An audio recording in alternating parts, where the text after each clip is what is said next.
All right. Well, welcome to the Leadership Collective podcast. And I get the privilege to interview a new friend of mine. Really, over the last 12 months, I've gotten to know Paul Kirby.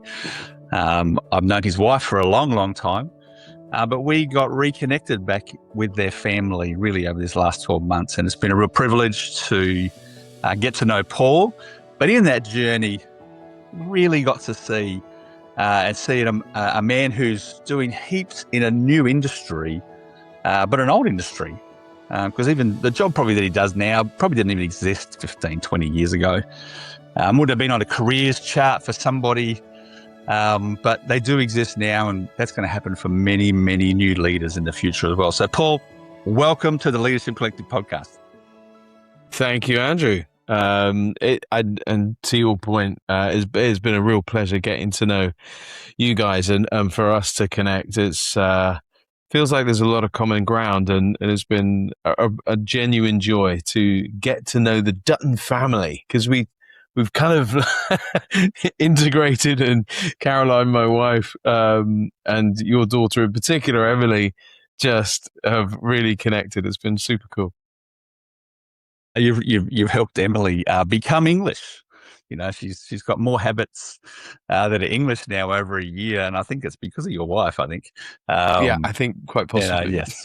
So, well, we're going to have a chat around this conversation of leadership, and obviously, the Leadership Collective is about seeing emerging leaders, people new to leadership. So it's not necessarily an age issue, but people who are venturing into leadership and how to do it well. We're really important on values. There's lots of information on how-tos. And while they're critical and key skills to develop, if they're not attached to key foundational values, then we really struggle and we go all over the place as a leader. So we're going to talk a little bit about that. But let's start with what you do. Paint a picture. What does Paul do? He's got 25,000 followers on LinkedIn. You run a business, the Electric Van Man, as you're known as well. You've got 7,000 subscribers in YouTube. So you've got this interesting world in which you hang out in. So talk to us about it. What do you do? What is it? Sum it up for us. Well, to sum it up, it's a complete surprise. I think as I look back at my life, I kind of wonder how I got here. But this is going to sound incredibly strange, but I fell in love with vans around 25-ish years ago, something like that. Vans, we would call them here in the UK sort of light commercial vehicles. These are the small vehicles that sort of run around doing the deliveries and those kinds of things, working with councils or local government or whatever. And what I loved was the practicality of it all. And I loved how it wasn't emotive. I'd sold cars for a while, and I got into the van sector. I ended up in leasing. I'd worked for a manufacturer, just kind of done various different bits and pieces. But then in sort of around the mid-teens of 2000, sort of 15, 16, 17, electric vehicles started coming into the market, and I was curious. I'd driven an electric vehicle in 2004, actually, a long, long time ago, electric van. And it was interesting. It was curious, but never take off type thing. But eventually it started to do so. And I was in a large leasing company, global leasing company called LeasePlan at the time. And I was really focused on making our customers' lives easier. And I was passionate about that. I wanted people to get it. And so fast forward a bit more, I left LeasePlan, and in the end, electric vehicles suddenly became like, this has got to happen, and there's nobody doing anything about it. So I kind of saw a gap. And so my job now is helping people understand electric vehicles, electric vehicles in general, but electric vans specifically. And so it's sort of a strange job because there isn't a job title. If I give myself a job title on one day, I'm a commercial director of a thing called the EV Cafe, which is sort of an educational, myth-busting PR media machine kind of thing. And then there's Electric Van Man, where I sell used electric vans, and there's reason and purpose behind that. And then there was the consultancy and media and PR-y kind of thing that I do with EV Essentials.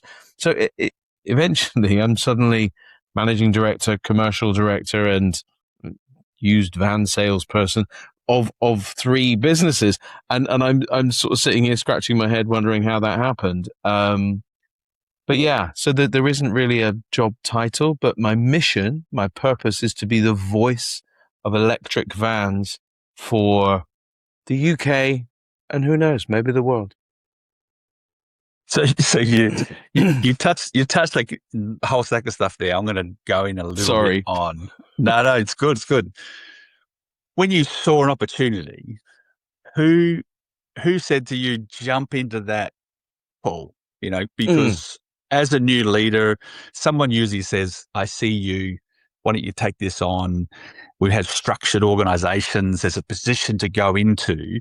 But you've talked about going to a zone that didn't exist. And yeah, who's going, Paul, jump into there? Yeah. So it's funny. There's probably three people in this process that happened. There was a lady called Lisa at Leaseplan who identified that I had some sort of leadership skill.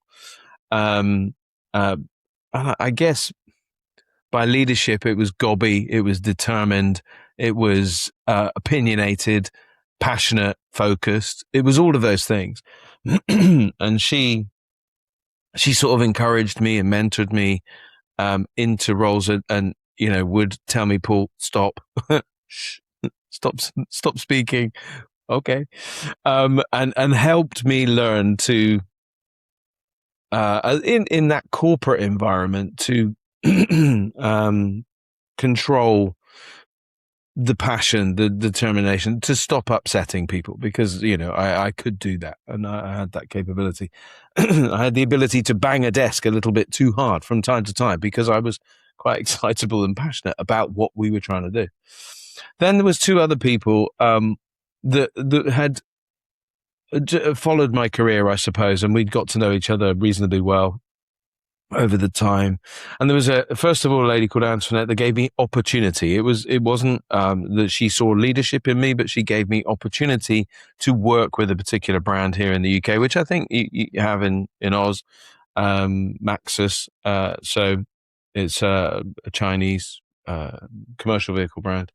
And I was helping them. So I did some stuff for them because they saw an opportunity for us to communicate, to help people understand the brand and get the message out there.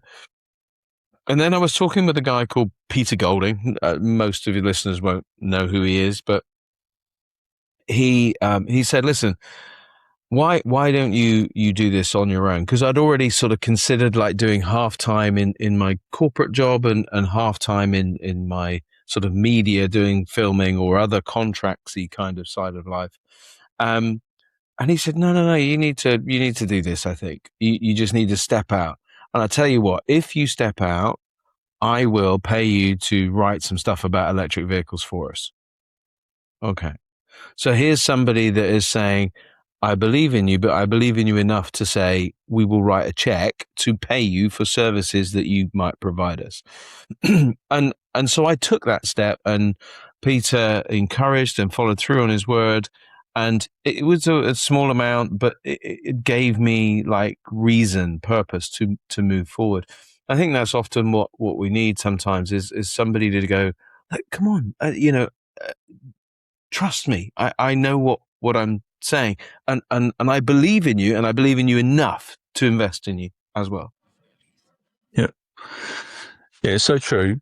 If you were to look back on that time, what would be one of the defining things that helped you go, you know what, I'm going to do it? let's go? I think frustration with the status quo, so there was the frustration in the status quo, but also there was a sense of opportunity. And then that final, there's nobody else doing it kind of thing. So, I don't know about other people, but I often think, there's somebody else that can do this better than me. This is kind of that imposter, which I know we may talk on, but, I'm not good enough. I can't do it, blah, blah, blah. But if there's nobody doing it, then there is an opportunity which, you can't be compared to anybody else because you're the only one. Yeah. And so you open up a niche, if you like. And that was the thing for me. That convinced me that actually there was what we got to lose. And a corporate job and a blah, blah, blah, and, potential pension and all this kind of malarkey. But yeah, this opportunity was too good. It was like, well, let's just lean into it. And it's slightly crazy, slightly quirky, I suppose. So it suited me well. And I just thought, well, why not? And I had support, right, from Caroline, who said, yeah, I believe in you too. Go for it. I think that's what we need.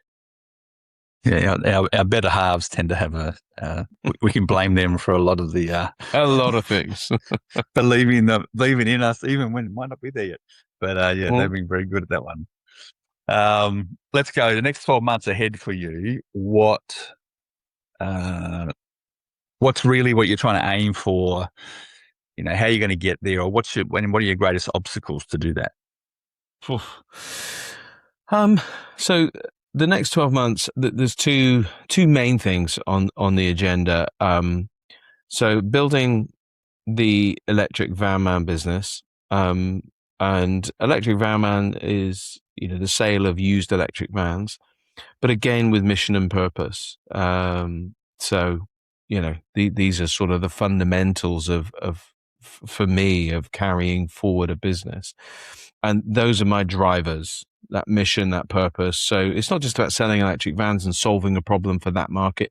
There's other elements to it, family business, legacy, giving, generosity, building that into our business model and getting that right. So, working at how do we do that? How do we take money that we generate, and give it into, situations that we're passionate about in terms of making a difference in a social or community kind of aspect. So that's number one. And then the other one is, with this other business we've got, the EV Cafe. There's 5 directors, which makes it more challenging, in the sense that you're not the leader, you are one of 5. So you're navigating a different conversation, in many respects, and trying to generate that same sense of belief that I have in terms of the opportunity within Electric Van Man and just electric vans in general, but helping everybody understand that we have an opportunity to lean into something that could be big. We work with some of the biggest brands in the UK, and we've got a tremendous opportunity, and a lot of people respect what we do, and how can we do that better, and improving and migrating and moving to the next level. So 2 clear verticals in the family legacy, but also this wider business, and both are about embracing continual change, leaning into market that is developing and changing all of the time. And I think, as any leader, you have to be to some degree comfortable with change, because you're the one going to be driving that change, because otherwise you're not leading. You sometimes not going where other people won't go, or haven't gone, or don't know how to go. So you've got to be the one putting yourself in the firing line and failing. I bought a van yesterday, and a couple of days ago. I bought it quickly. You bought a van? Yeah. This is normal, right? So we bought an electric van. Oh, to sell, to sell. Okay, And all right. But but the Kirby fleet was growing.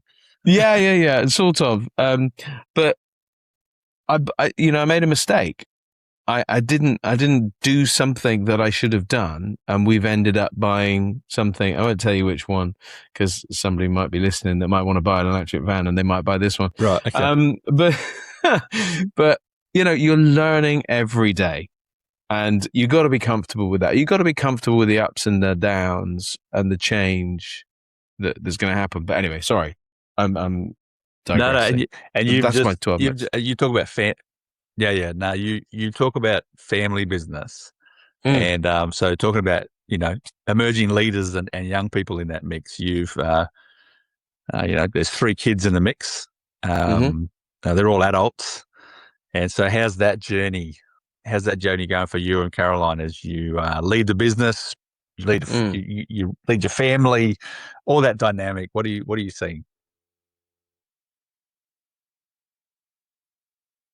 Yeah, it's an interesting journey. I think you look at each one of the 3 differently in the context of this. So we've got one working with us now. He's in it, day in day out at the minute. And there's loads of positive traits that will serve well. But you have to try and navigate how do you sort of affirm those without overly kind of doing that, and allowing, I don't know, the sort of, I don't need to learn kind of mentality to go. You've got to create that continual learning for them without, because family can be quite unfiltered at times. We say things to family that we wouldn't say in public often. We can be, too emotionally engaged in those kinds of things. So we've got to try and work out how do you divide family and work. We get that, and it's a totally different style of leadership than perhaps you would do at work. In work, you'd say, no, that's not the right way to do it. Or whatever. You try that with family. It's like, oh, who are you talking to? It's like, well, you actually. Yeah. I saw you this morning having a coffee. That's wrong. Yes, very different. But yeah, so it's a different way of managing. So I would say it's probably not for the faint-hearted. And I think once the other 2 come along. So we've got Jaden with us right now, and Joel and Rachel. Hopefully, Joel will join by the end of the year, and Rachel perhaps early next year. We've got to get that timing right. How much income are we getting? What will they add, and all those kinds of things. So there's a real balancing act. But yeah, I think once we've got all 3, I think it's going to be pretty challenging. A lot of emotions and things that will happen, but I think at the end of the day, you should be able to fail fast and then get back together fast as well. So, you're going to get things wrong quickly, but hopefully you'll put it back together quickly as well.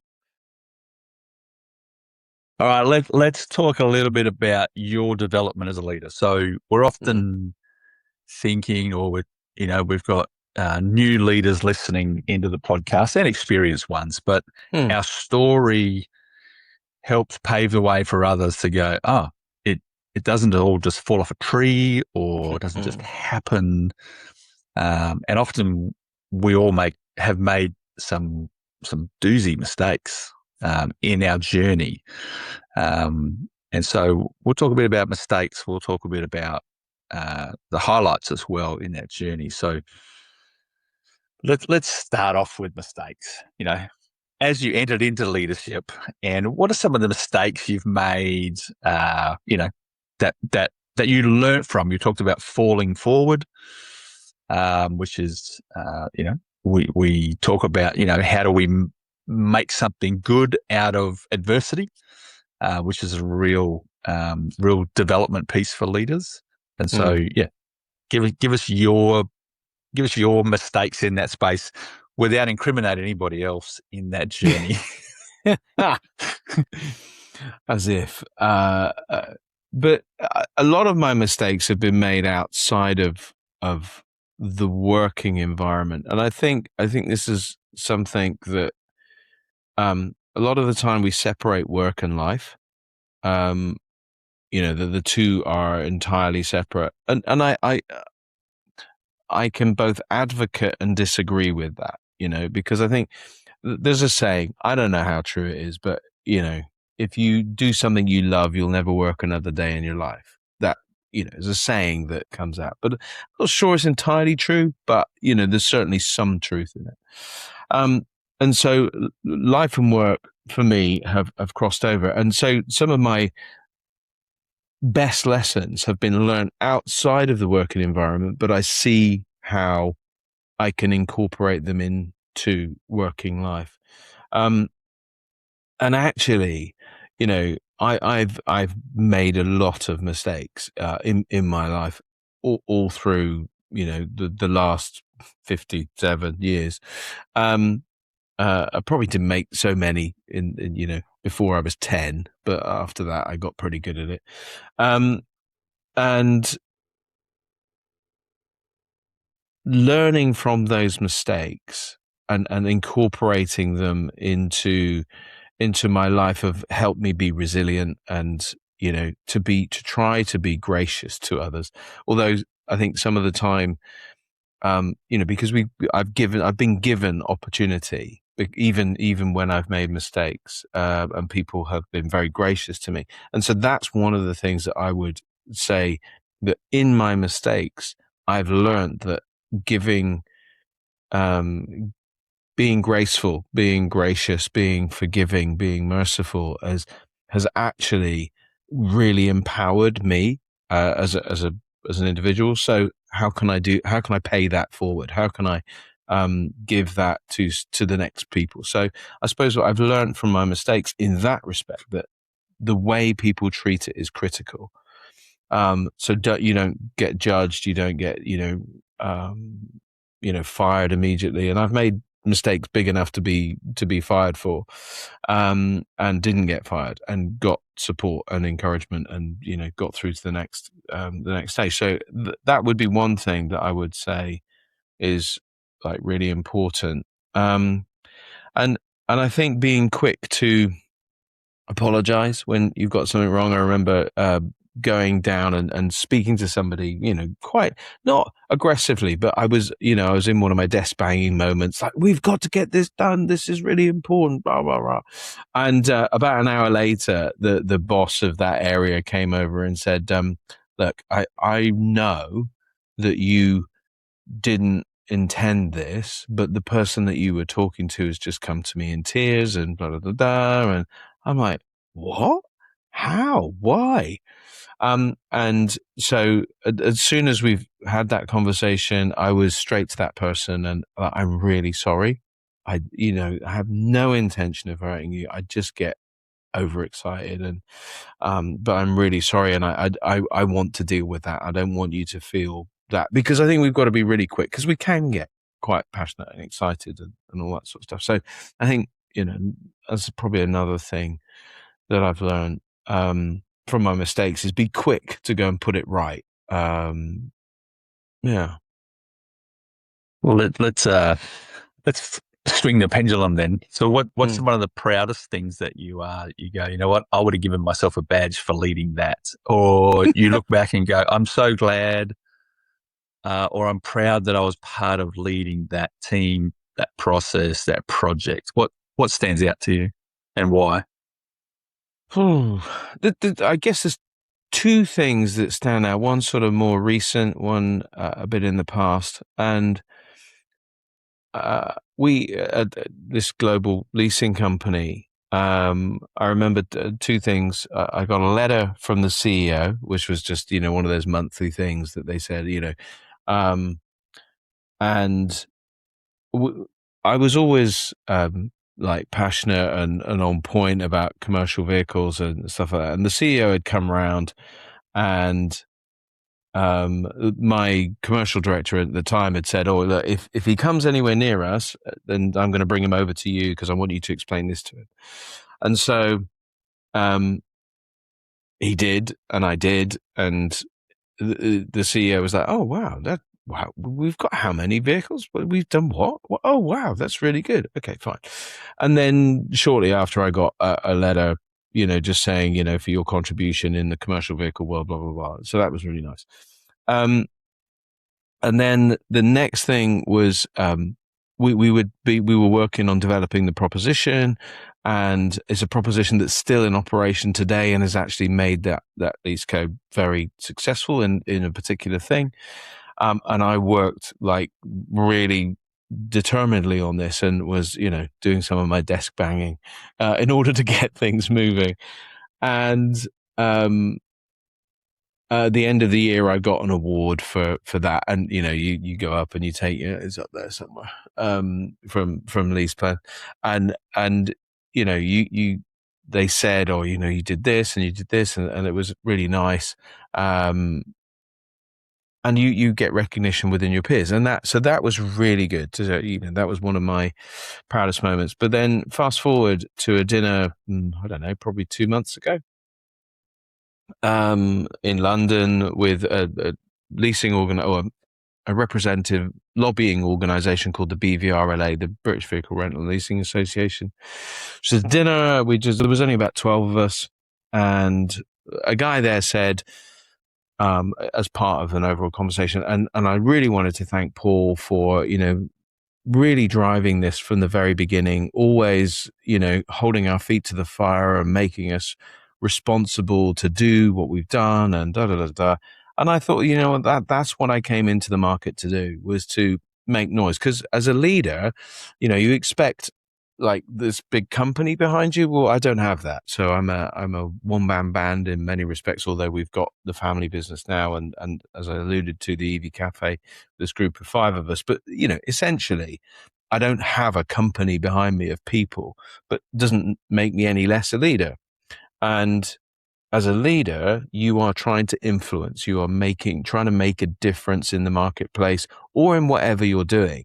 It could be in a community setting, a social setting, whatever that setting is. It doesn't make you not or are a leader. It means that, you're just in a different setting with that leadership. And so that was another really proud moment when somebody said to me, "You've made a difference, Paul, and we appreciate what you've done within this context." And I was like, right, good. Then I've done my job, to be a leader. So that was another proud moment. Yeah.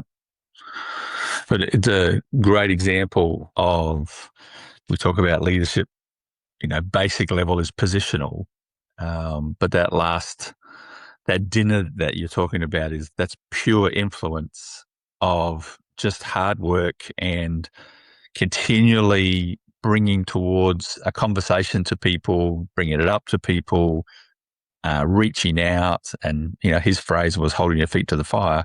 So I don't know what you did to them, but, however you did it, it seemed to be working. But influence is really what leadership is about. And so how do we do that really, really well? In your development, we often all have blind spots in our leadership, our personality, how we relate to people. What have been some of those, that that you're more aware of now, and really sort of work on them to make sure they don't, come back and nip in the backside or affect negatively? Yeah. It's a good question, because there are, I think we've got to be very aware of our flaws, self-aware. I think being self-aware is really important. I have no desire or no love for process. So I'm poor when it comes to process. I don't like it. I'm not very good at updating this or that. These are things that I'm really poor at. So much so that they, it can be dangerous from time to time. So I've got to be really aware of that is not a blind spot. It's something I've really become aware of, and I don't really know why, but I just really don't like it. But I think there is also, what is your lived experience to date? And one thing that I really struggle with is, I suppose, injustice. I think that's the phrase. And I remember how, a number of times, through my life, I've been on the right side of the law and on the wrong side of the law, and sometimes considered on the wrong side of the law when I'm on the right side of the law.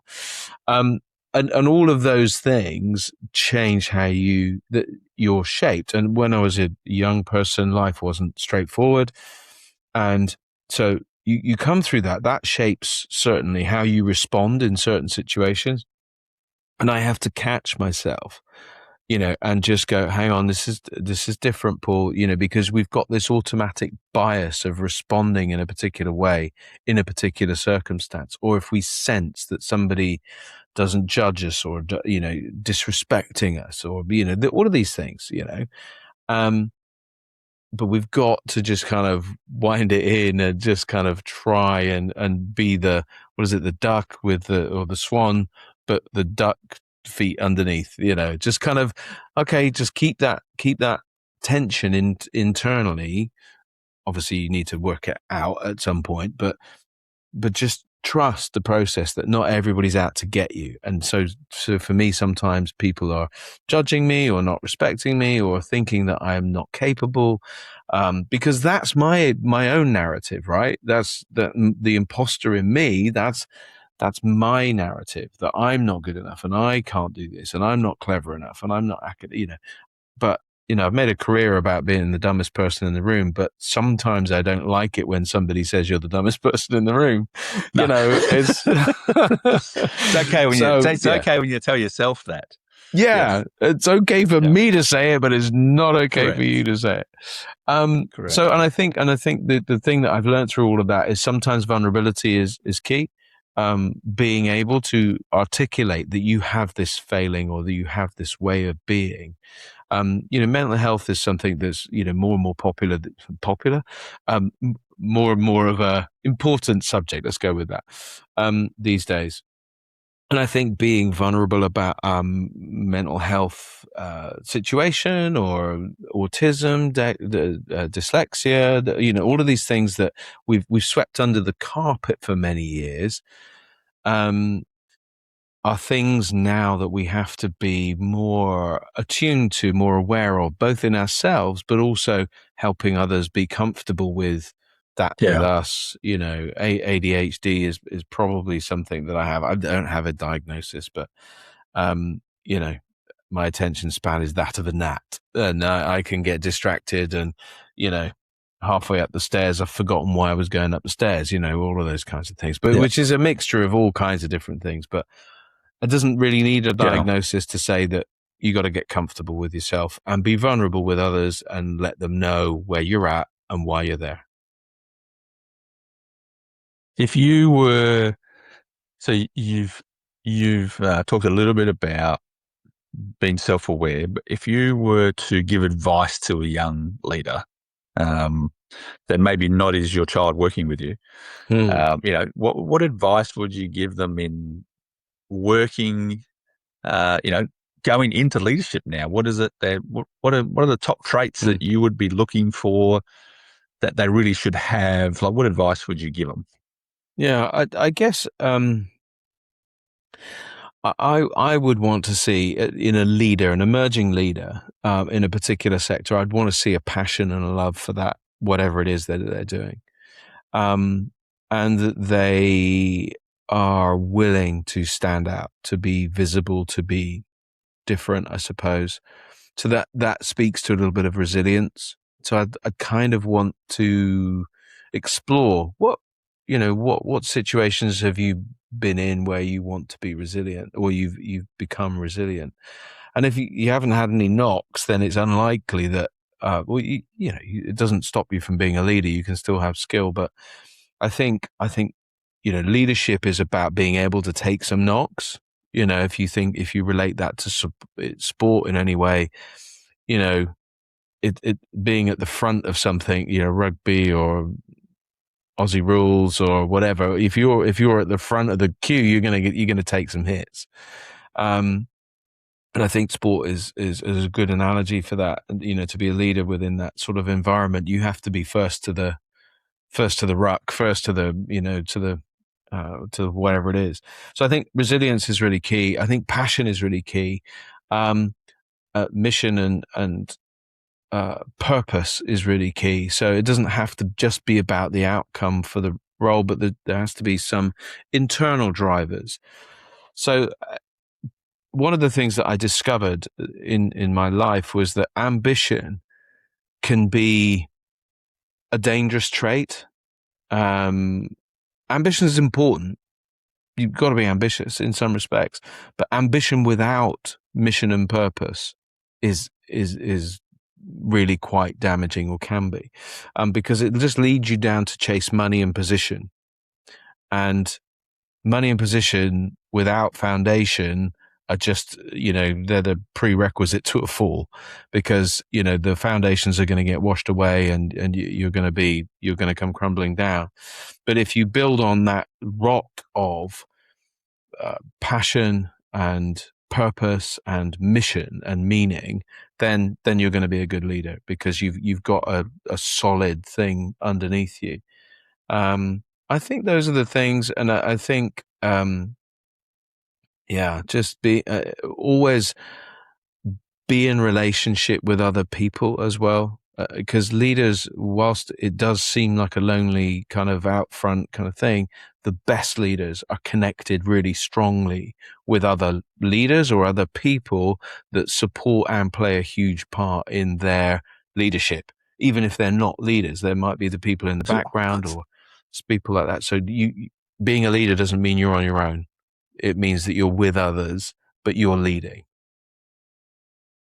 Yeah, we often hear that phrase, leadership's a lonely place. And I've been in both lectures where someone's gone, well, if you think that, then you don't know what leadership is. And then some people will tell you it's definitely the loneliest place on earth. So there's a tension that phrase creates, in that there's a loneliness in that you have to lead and initiate and create where maybe someone hasn't gone before. But if you go by yourself, you're a bit of a clown. So you got to be able to bring people and build a network around you. Yeah. So it's a language that seems to create a tension for me. And in that, who's been your coaches, or who's been that crowd around you, either books, material, like who are you always quoting? Like who's been Paul's mentor in leadership so it's not been a lonely place? It's really great. I mean, there's been guys over the years. So there's a guy called Zig Ziglar. He was a sales guy in America. Phenomenal guy. You're a car salesman, so you have to do sales. Like you'd have to know exactly. Zig Ziglar. Yes. Yeah. And I don't sell cars, by the way. I sell vans. Let's just be clear. But oops. But Zig Ziglar has just a million phrases, but one of the things that he said was, if you and I always butcher this phrase, but basically this is what it means. If you help enough people get what they want, you will get what you want. And it's just that good. You're just, as long as you help the market move forward, if you help people get what they need, then ultimately that comes back to you and you get what you want. And I think that's what leadership is about often. So I do quote him. I also quote a guy called Daniel Priestley. He wrote a book called Key Person of Influence. And what was the other book? Sold Out or something like that. I forget the other book that he wrote, but he's on just my shelf. Another one. Yeah. And it is a great book. And there's some really key principles throughout that book. But basically, he said, if you can be famous in a world of 5,000 people, you can be you've got a career, you've got that. So, and that was something that was for me. I became famous. You've alluded to the LinkedIn sort of 25,000, YouTube 7,000 now, that's really grown, and that's been great. But creating those worlds where you can be famous is really good. And then at the end of the day, there's the greatest leader of all time, of course, and that was Jesus himself. He kind of has laid down so many leadership things throughout, his teaching. And of course, if you can follow him, then you're going to be able to be a good leader with mission and purpose and foundation that is not based on ambition and or false ambition, but it's based on an ambition that is really based on really solid stuff. I mean, there's a brilliant proverb, and it says something like, it's in a book called Proverbs, and it says something about being generous and refreshing others, but basically that's he himself will be refreshed, and that's it, right? That's the core of it. Be generous, be giving, and you yourself will be. And these are the leadership traits that I think that I want to show. Whether it's Zig Ziglar helping others, there's an element of being famous, being out there, being on the edge. Daniel Priestley, but then you've got Jesus and the Bible and all that good stuff that really kind of lays that solid foundation as well. So Proverbs 11:25. So the generous will prosper. Those who refresh others will themselves be refreshed. So yeah, that's a great little proverb. Let's just touch base there before we bring this to a close. You're obviously a man of faith, Christian faith. So talk me about that. Talk me. Obviously, I am as well. Those who know me know that's my journey. But how's that helped lead or guide your leadership journey? So I guess in the early days, I've been a man of faith, a Christian for 30 some odd years. And when I made that decision all those years ago, I was in a heck of a lot of trouble, heaps of trouble, as you would say down under. And it was incredibly transformational. And that example throughout, and also a lot of people's lives, that it was that period of time that I read a lot of books that really helped influence me, books by really clever people like C.S. Lewis, and but you had the clever stuff from C.S. Lewis, but you also had the wonderful imaginative stuff of the Chronicles of Narnia and fabulous things. Books were my friend back then. I haven't maintained that reading habit, but that really helped shape my thinking and interacting within a community and really seeing the world at all its different levels. It's really great levels, and then the underbelly in terms of homelessness and communities which are split with difficulties of all kinds. It just kind of helps ground you. I think what my faith has helped me do is focus on wanting to meet a need within other people. So you can create, and the Bible again talks about kind of helping you be wealthy. And I'm not wealthy, but I hope to be.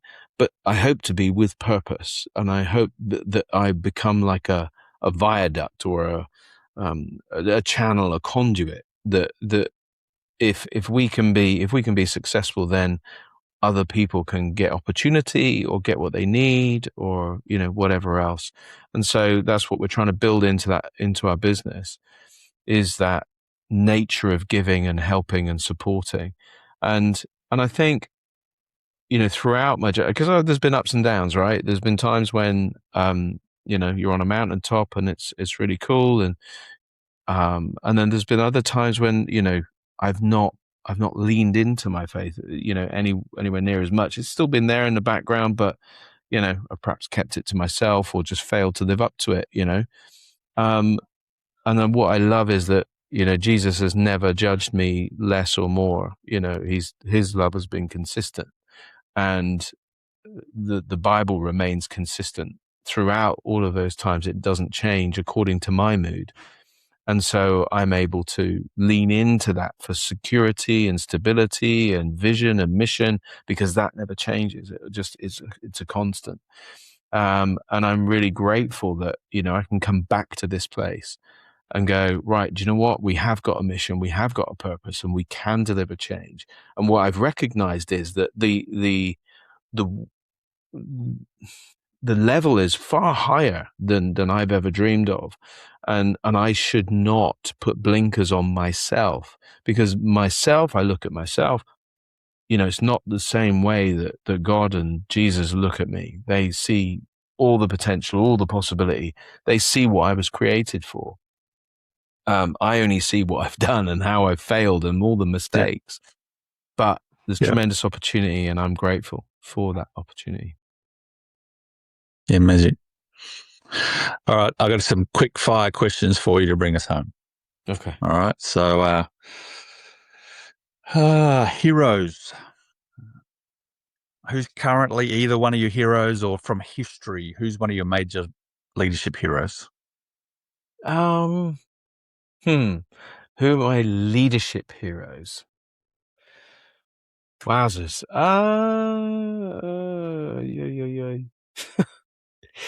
I mean, apart from the aforementioned Jesus, he was a pretty good leader. I think that's a fairly good given. Do you know what? We had a prime minister here in the UK who was pretty solid. It's going to be a bit of a controversial for those in the UK, but it's Margaret Thatcher. That lady was not for turning. She was pretty amazing. I think actually also, I don't know how it will go down in Oz, but our Queen has actually been a particularly good leader for the last 15, 20 years, particularly. I think she's led well, consistent, stable, really positive messaging. That's been really good to see and hear. And then there's the people that I'm close to and around here in the UK that are, just people that have helped me along my journey. But heroes, I'm not a big one on heroes. Come on. C.S. Lewis is pretty cool. All right. If I'm a young person and I'm going to get hired by you, what's the number one trait, non-negotiable character trait, skill that you go, hey, must have? Attitude. Okay. Easy. Attitude. Wins every day, doesn't it? Passion. Attitude and passion. You hire for attitude, you train for aptitude. Yeah, great. What's a tool? What's an app or a system or a thing that you just cannot do life without right now that keeps you alive? Well, you know what? For work, if you're not in AI today, ChatGPT, I mean, whichever flavor you go for, do not turn up without coming in with the big guns. Now, look at it, treat it carefully. Don't use it unfiltered. Apply yourself over the top of it, but use it, because it transforms what you do. It will take you 3-4 hours.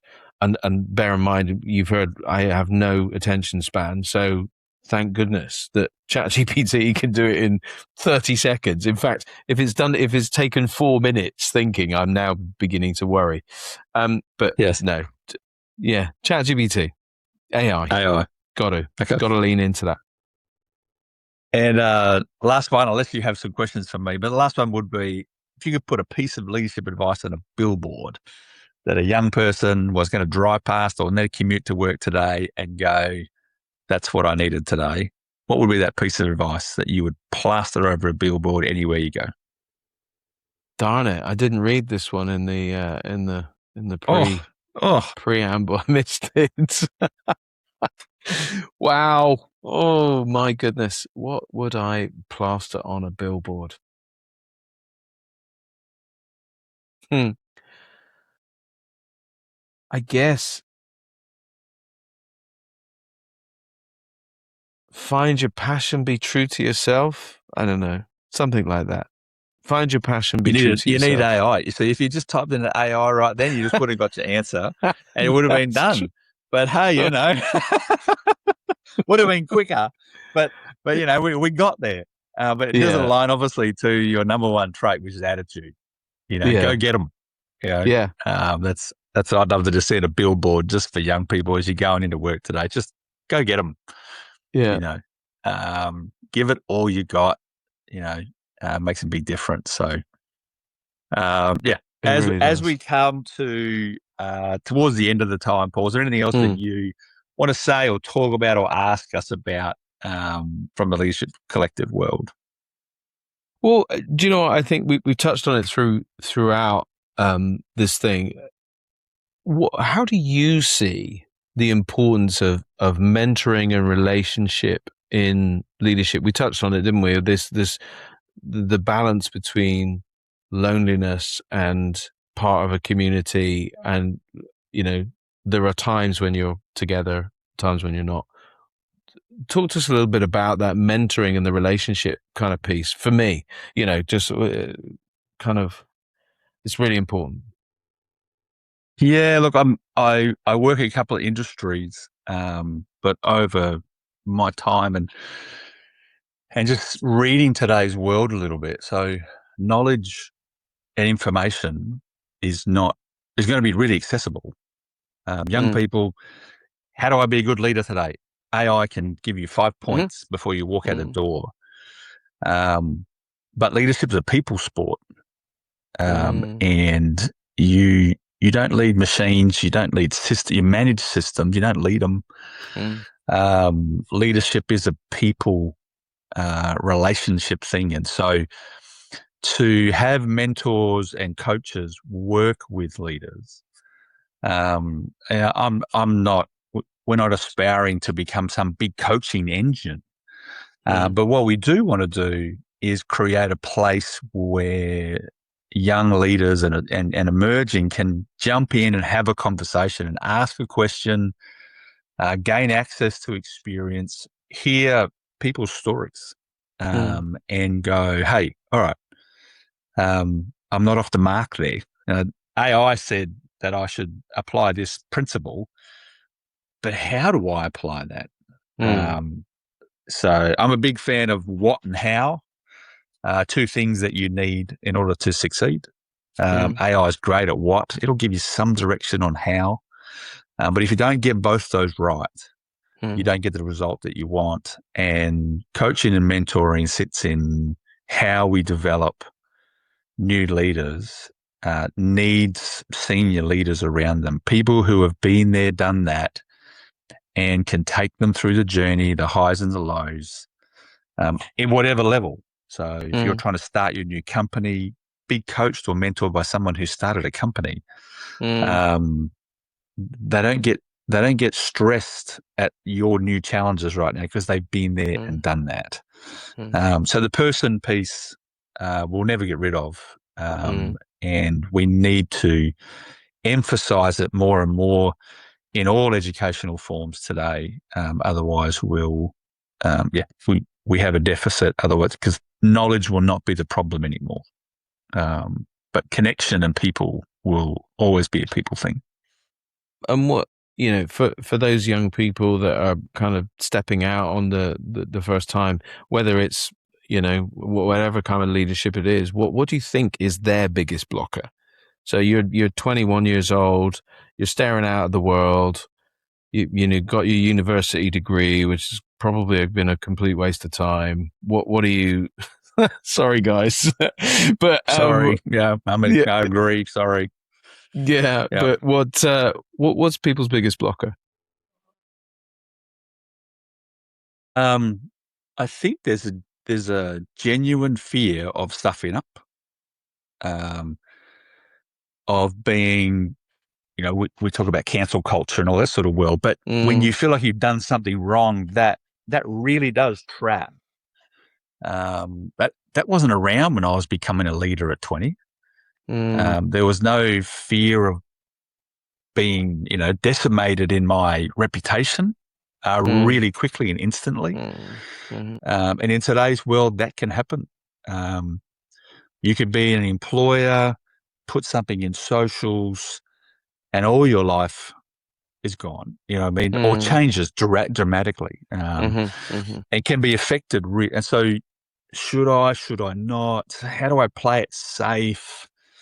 It's really a difficult navigation for young people in today's world. So, be able to give people that space to learn and fall forward, fail, get picked back up again, is really critical. Probably some of the stuff that stands out to me, the challenges.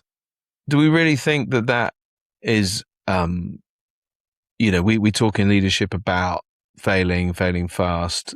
Do we, as a culture, not just maybe a few select, but as a general culture, do you think we allow people in our minds to fail? Really?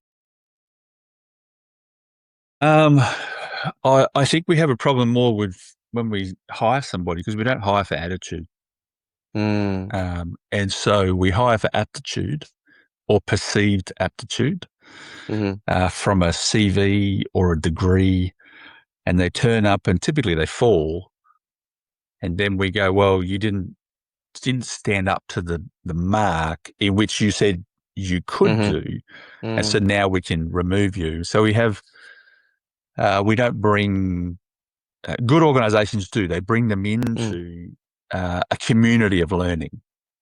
And if you can build that in your organization or attach your young leaders to a community of learning, then, and what I mean by that is that there's mentors, there's experience, there's a safe place to ask the unsaid question, without feeling like you're going to get in trouble at work, or you've got to be able to investigate those things because it's what everybody's thinking as well. So that's probably a big one for me, is how do you bring people into a community of connection, and so they can develop their skills of leading people project by project by project by project. Because that's often where it starts, is you're given a project or a set of tasks with 3 other people to do something, and off you go, and you've got to get on and do it. It's like a recurring episode of The Apprentice, isn't it?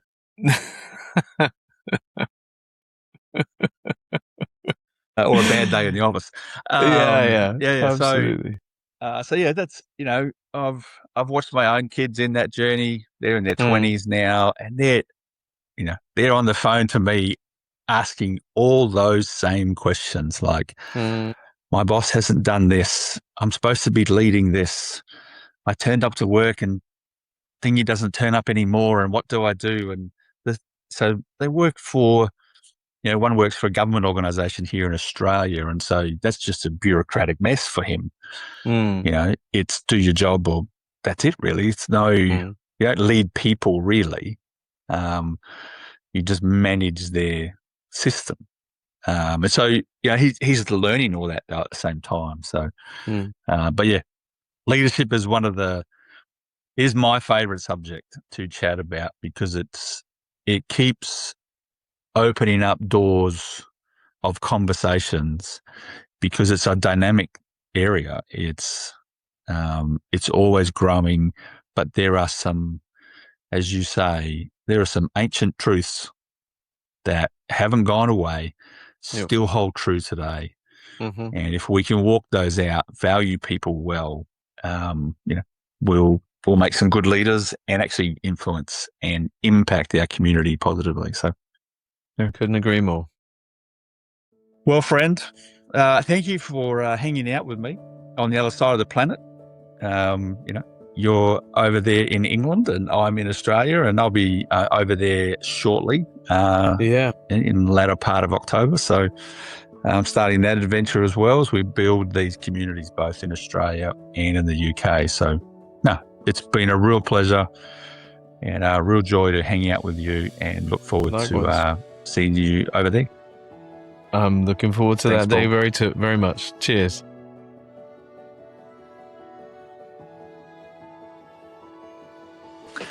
Hey, before you go, I wanted to invite you to step beyond just listening in the podcast and actually join us inside the Leadership Collective. We've built an online community for new and emerging leaders who want to sharpen their skills, get real mentoring, and grow alongside people who are walking the exact same path. It's where we unpacked these podcasts and other topics in order to run and help you develop as a leader. There's Q&As, discussions, there's practical tools, there's resources for you to access. And you can get specific questions answered on things that you're facing in your role right now. If you're ready to invest in your leadership and be part of a group that's actively building momentum together, head over to my website, check it in the show notes, and subscribe today. And I look forward to seeing you in the Leadership Collective.